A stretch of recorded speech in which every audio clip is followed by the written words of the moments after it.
তাহার সহোদরকে তার ভাইকে সে আটক করিতে পারিত না আল্লাহ ইচ্ছা না করিলে। আমি যাহাকে ইচ্ছা মর্যাদায় উন্নতি করি। প্রত্যেক জ্ঞানবান ব্যক্তির উপর আছে সর্বজ্ঞান। পৃথিবীতে মানুষ যত জ্ঞানী আছে তার মধ্যে আছে আল্লাহ সর্বজ্ঞানী। আচ্ছা, তাহলে এখানে বলা হয়েছে মা লাকা না মা কানা লিয়াখুযা আখাহু ফি দীনিল মালিকি। ফি দীনিল মালিকি, ফি দীনিল মালিকি মানে মালিক মানে রাজা, রাজার দিনে। ফি দীনিল মালিকি, এই দীনিল মালিকি মানে রাজার আইন। দিন অর্থ কি পাচ্ছেন? আমি এখানে বিশাল আকারে লাল কালির দাগ দিয়ে রেখেছি।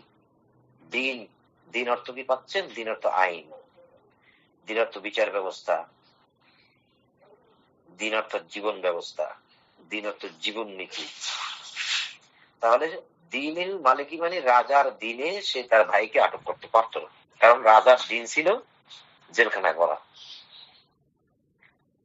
জেলখানা যে ছিল, রাজার জেলখানা যে ছিল, আপনারা কেউ জানেন যে মিশরের রাজার জেলখানা ছিল? আপনারা কেউ জানেন? একজন মাইক ওপেন।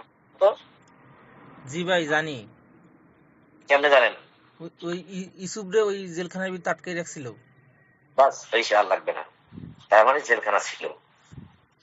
যেদিন ইউসুফ জেলখানা যায় সেদিন আরো দুই ব্যক্তিকে জেলখানা ঢুকানো হয়েছিল, যে দুই ব্যক্তি স্বপ্নে দেখছিল। তাহলে জেলখানা ছিল। রাজার আইন হচ্ছে জেলখানায় ঢুকাই দেওয়া।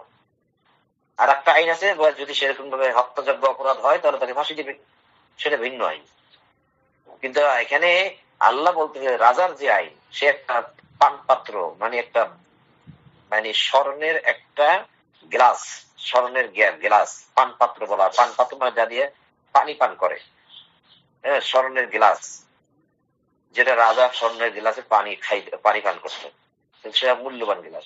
এইরকম একটা গ্লাস সে চুরি করছে। আসলে তো চুরি করে না, ইসুফ নিজে ঢুকাই দিছে এখানে। যাক, সে জনগণের সামনে চোর। এখন সে যে এটা ঢুকাই দিছে, এখন যদি রাজা এখানে বিচার করতে যায় তাহলে তাকে জেলখানে ঢুকাইবি, তাকে এর জন্য হত্যা করবে তা না। আল্লাহ বলছে রাজার আইনে কিন্তু সে পারতো না তার ভাইকে নিজের কাছে নিয়ে যেতে। নিজের কাছে নিল কেমনে? আগেই জিজ্ঞাসা, কারণ ইসুফ তো জানে কেনানের আইন কি।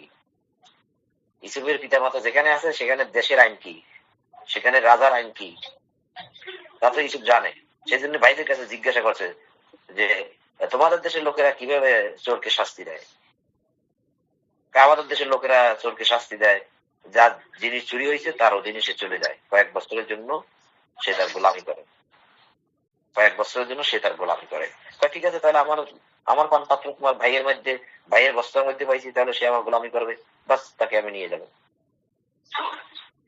আল্লাহ এটাই বলছে। আল্লাহ এখন কৌশল খাটাইছে যে ওই কেনানের আইনটাকে এখানে নিয়ে আসছে। কেনান শব্দটা কোরআনে নাই, এটা ইতিহাস থেকে পাওয়া যায়। কেউ আমাকে জিজ্ঞাসা করলে আমি আগেই বলে দিচ্ছি যে কেনানের আইন যদি এখানে প্রতিষ্ঠিত না হয় তাহলে ইসুফ তার ভাইকে এখানে আনতে পারে না, নিজের কাছে রাখতে পারে না, তাহলে সে জেলখানায় চলে যায়। তারা চোর কিন্তু জেলখানায় যায়, এই আয়াত থেকে দেখা যাচ্ছে। রাজার আইনে সে রাখতে পারে না, ইসুফের কেনানের আইনে সে রেখে দিছে তার ভাইকে। রাজ দরবার পর্যন্ত সেখানে আর এটা পৌঁছাইল না। তাহলে আমরা এখানে দেখতে পেলাম যে যে চুরি করে তাকে কখনোই হাত কাটে না। যদি হাত কাটতো তাহলে ইসুফের ভাই তার ভাইয়ের হাত কাটতো, ইসুফ তার ভাইয়ের হাত কাটতো। আপনারা কি বুঝতে পারছেন?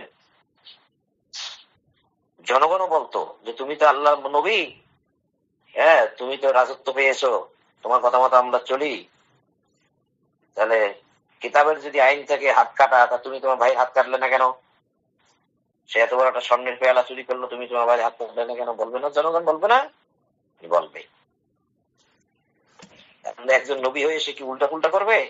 তো ওই নবীর জন্য যে আইন, মোহাম্মদ রাসূলুল্লাহ আইন কি সেটা নয়? একই আইন নয়? তাহলে যে চোর বলে সাব্যস্ত হয় সে তো ছোট হয়ে যায়, তার স্বাধীনতা বলতে আর কিছু লাগে না। এটাই আল্লাহ বলছে যে সে যদি চুরি করে তার স্বাধীনতাকে তার ক্ষমতাকে খর্ব করো। তার ক্ষমতাকে কিভাবে বলা যায়, এটাকে আমি সাজাই বলতে পারতেছি না, নস্যাৎ করো বা তার ক্ষমতাকে দুর্বল করো। হাত দ্বারা ক্ষমতা বোঝানো হয়েছে, আমার বুঝ এটা। আপনি না নিলে না নেন, অসুবিধা নেই। তাহলে এটা বুঝতে হইলে আমাকে যাইতে হবে সুন্নাহর কাছে। কেন? এই কাজটা শেষ পর্যন্ত প্রশ্ন। কোরআনই তো সমাধান আছে। কোরআন তো সব আছে, যেটা আমার প্রয়োজন, আর যেটা আমার প্রয়োজন না সেটা আমার দরকার না সেটা থাকবে না। আর সব তার আছে ক্ষমতা কেড়ে নাও, তার ক্ষমতাটা কেড়ে নেওয়া হয় আর কি, ক্ষমতা কেড়ে নেওয়া হয়। এই সুন্দর করে বলছেন, সুন্দর করে বলছেন। আমি এই জন্য বলতেছি যে আমি বেশি কথা বলি, অনেক বটবট করতেছি, যার জন্য আমার মাথায় এগুলো অনেক সময় আসে না। সুন্দর কথা বলছেন যে তার ক্ষমতাটা কেড়ে নাও, কারণ চুরি করলে তার ক্ষমতা থাকে না, তাকে হাত পা বেঁধে ফেলে মানুষ, দেখবেন। তার ক্ষমতা কেড়ে নাও, এটাই তার শাস্তি। আর যদি সে তওবা করে ফিরে আসে, আল্লাহ তাআলা ক্ষমা করে দেবেন। তাহলে আপনি যদি তার হাতই কাটেন তাহলে কি সেটা পারবেন কোনোদিন? তাহলে তো সে প্রশ্ন এসেই যাবে। যদি আপনি বলেন আমি বলি যে আমি কোরআন মানবো আর কিছুই মানবো না, তাহলে আপনার কাছে আমার প্রশ্ন কতটুকু হাত কাটবেন, কোন জায়গা থেকে কাটবেন, ডান হাত কাটবেন না বা হাত কাটবেন, ওই প্রশ্ন থেকেই যাবে, আপনি কোনো উত্তর দিতে পারবেন না। আল্লাহ কিন্তু প্রমাণ কোরআনের মধ্যে রেখে দিয়েছে যে চুরির শাস্তিটা কি হতে পারে। এখানে যখন দুই রকম আইন দেখাইছে কোরআনে, দুই রকম আইন দেখাইছে। রাজার একটা আইন, আর একটা হয়েছে মানে ইসুফ যেখানে জন্মগ্রহণ করেছিল সেখানকার একটা আইন।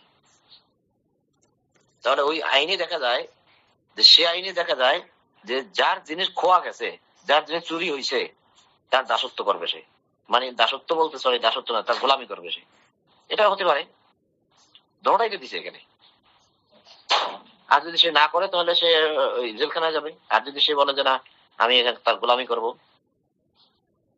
তাহলে সেটা মোটামুটি তাদের আয়ত্তে থাকবে আর কি, তাদের আয়ত্তে। হ্যাঁ, তখন তারা কোনো ওই কি জানি বললেন যে তার স্বাধীনতা থাকলো না, হ্যাঁ ক্ষমতা কেড়ে নেওয়া, তার স্বাধীনতা থাকলো না। এখন এই কথাগুলো আমি বলে যাচ্ছি, আপনাদের কোনো উত্তর পাচ্ছি না। কিরকম বুঝতেছেন আপনারা? আমাদেরকে কি এই বিষয়গুলো বুঝতে হলে কি আমাদের কাছে সুন্নাহর কাছে যেতে হয় কি না হয়? আপনারা ভাবেন এবং বোঝার চেষ্টা করেন। অনেক মানুষ এখানে চুপ করে থাকেন, কিছুই বলেন না। আমি এমনও দেখছি এখানে কিছু বলেন না, কিন্তু অন্য গ্রুপে যে সুন্দরভাবে কথা বলেন। কিন্তু এখানে বলেন, আপনি আমার কথাগুলোর বিপক্ষে কথা বলেন, হয়তো বলতে চাচ্ছেন না। কেন বলতে চাচ্ছেন না? আচ্ছা, এখানে রহিম ভাই আছে, আপনি কি